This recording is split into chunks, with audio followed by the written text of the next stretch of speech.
মৌলিক চাহিদা উপেক্ষার পরও ফুটবলাররা ভয়ে বিশ্ব ফুটবল সংস্থার বিরুদ্ধে মুখ খুলতে পারছেন না বলে দাবি করেছেন পেশাদার ফুটবলারদের সংগঠন ফিফ্রোর সাধারণ সম্পাদক অ্যালেক্স ফিলিপস। এই সংগঠন বিশ্বজুড়ে প্রায় ৬৬,০০০ ফুটবলারকে প্রতিনিধিত্ব করে।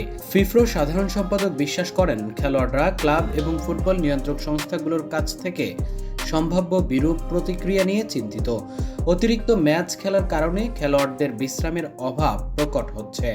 অনেক ফুটবলার নাকি এ নিয়ে ফিফ্রোর কাছে উদ্বেগ প্রকাশ করেছেন। গোদের উপর বিস্ফোরা ছিল সদ্য সমাপ্ত সম্প্রসারিত ক্লাব বিশ্বকাপ, যে কারণে চেলসি মৌসুমের শেষ ম্যাচ খেলেছে ১৩ জুলাই। ক্লাব বিশ্বকাপের ফাইনালের ৩৫ দিন পর ক্রিস্টাল প্যালেসের বিপক্ষে প্রিমিয়ার লিগের প্রথম ম্যাচ খেলবে বুলসরা, যা চোখে আঙ্গুল দিয়ে দেখিয়ে দিচ্ছে রীতিমতো দম ফেলার ফুরসত পাননি চেলসির ফুটবলাররা। তারপরও ক্লাব এবং নিয়ন্ত্রণকারী সংস্থার ভয়ে খেলোয়াড়রা চুপ। এ সম্পর্কে অ্যালেক্স ফিলিপস বলেন, খেলোয়াড়রা মুখ খুলতে ভয় পান কারণ তাদের ক্ষমতা নেই। এককভাবে শীর্ষে ১% খেলোয়াড়ের হয়তো সম্পদ আছে, কিন্তু ৯৯% খেলোয়াড়ের নিজস্ব ইউনিয়ন বা সংস্থা ছাড়া কোনো ক্ষমতা নেই। ফিফ্রো সাধারণ সম্পাদক আরও বলেন, ক্লাব বিশ্বকাপের আগে আমি কিছু শীর্ষ তারকার সঙ্গে কথা বলছি। ফুটবলাররা জানিয়েছেন নির্দিষ্ট সময় ধরে বিশ্রামের কোনো সুযোগ ছিল না।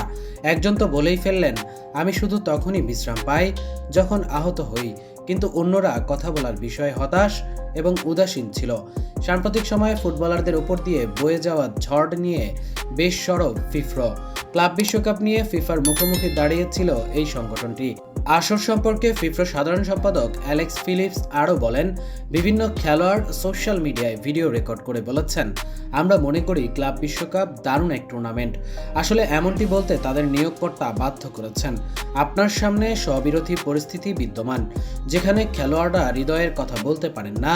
তারা প্রতিকূল অবস্থায় রয়েছেন। তারা সত্যি বলতে গেলে পরিণতি খারাপ হতে পারে।